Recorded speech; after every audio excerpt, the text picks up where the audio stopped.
Hey, River City. I would like to share with you today a story of hope. Now, maybe even as I say that word, I cringed a little bit. Maybe you did too, because maybe in these times, hope's a little bit hard to come by. I'm a typically optimistic, kind of a cheerful person. Probably get on the nerves of those of you who are a little bit more cynical or dark. You call yourself realist. That's fine. But I want you to know that whether we're cynical or whether we're optimist, there's a part of us that longs for hope and that needs it. And maybe it feels far off in your family, in your job, in these times. I know that there have been a lot of discouraging days for me, but I want you to know, if you hear nothing else, God the King has given you hope, and He's given it to you in the person and the work of Jesus Christ. And we're going to see that in this little story from Revelation. I'm going to go through it really quickly, and it's crazy. It's a lot to cover. Bear with me. I'm going to just fly through it here. But we're taken up into a vision just with John. He's our witness here.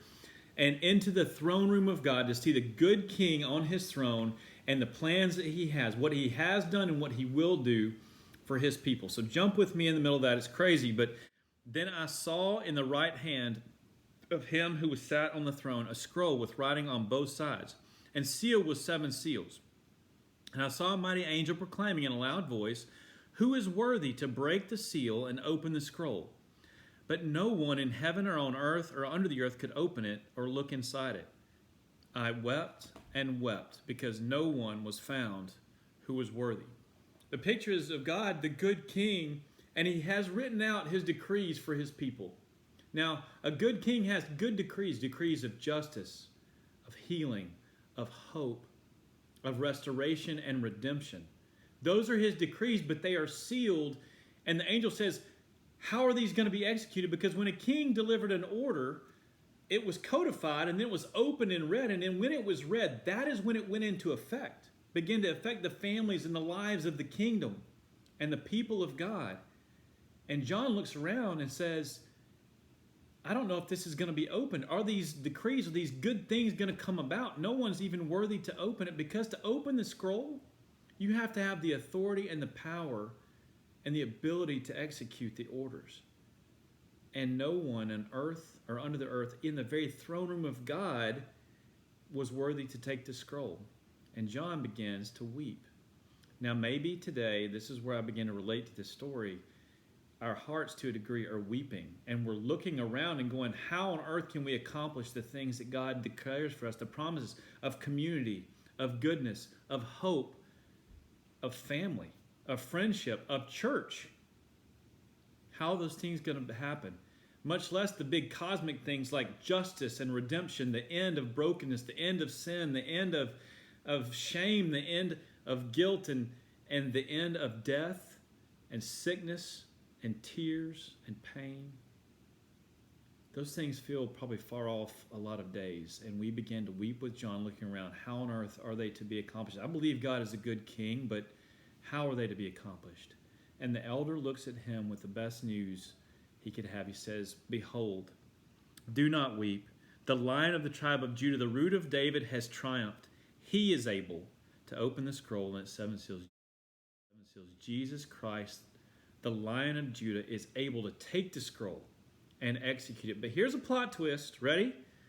"And then I saw a lamb looking as though it had been slain, standing at the throne." See, the curtains part and the triumph announcing the Lion of Judah. And we expect this lion to bound forth and take the scroll and mighty, rah! And it's a lamb bearing scars as though it were slain. You see, Jesus could open the scroll because He paid the price for that redemption. The redemption of His people, because He faced death and hell and overcome them. He bears the scars not because He was defeated, but because He has overcome them. And He has walked with His people through the valley of the shadow of death. And if you are walking in the shadow of death today, as we all are to a degree, Jesus, the Lamb who was slain, stands resurrected in triumph over sickness and death and hell itself. Now, if that's not hopeful and encouraging, I don't know what is. So today, can I tell you something? Can I ask you to do something? Whisper to each other to look to the throne. Look to the Lamb who is standing. He bears scars, but those scars are scars of triumph. And the second is, let's show each other our scars. You see, the scars, we are the body of Christ. We bear marks. We will bear marks. Our world bears scars, and we will have more now. But those scars are scars, they're marks of healing, not marks of defeat. And the last thing it says is that they began to sing a new song. I want you to know today, when we share our scars, when we whisper to each other to look to the Lamb and to the throne, I want you to know that we can also fill our hearts with a new song, a song of hope, a song of the Lamb, a song of the Lion, a song of God himself seated on the throne, and his goodness and hope and redemption and restoration being decreed and executed by Jesus himself in the lives of our families and our community and our church. Sing to one another, show each other our scars. Let's bear those together, and let's remind each other to look to the throne, to look to the Lamb. Won't you sing with me and be encouraged?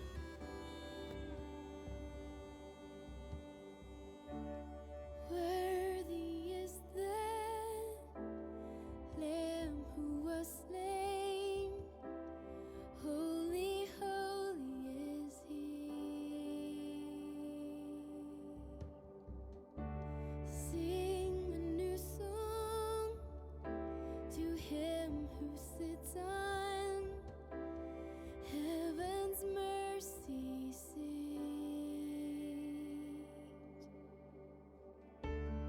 Worthy is the Lamb who was slain. Holy, holy is he.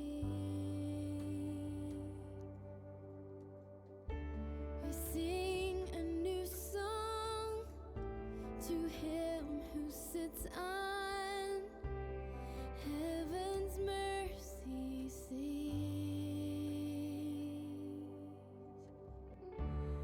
Holy, holy, holy is the Lord God Almighty, who was and is to come. With all creation I sing praise to the King of Kings. You are my everything, and I will adore you.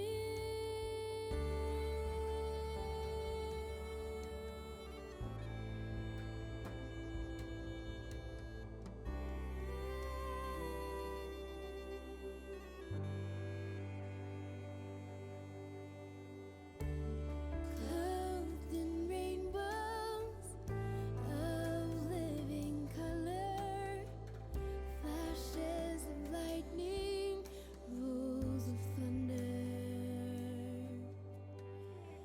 Blessing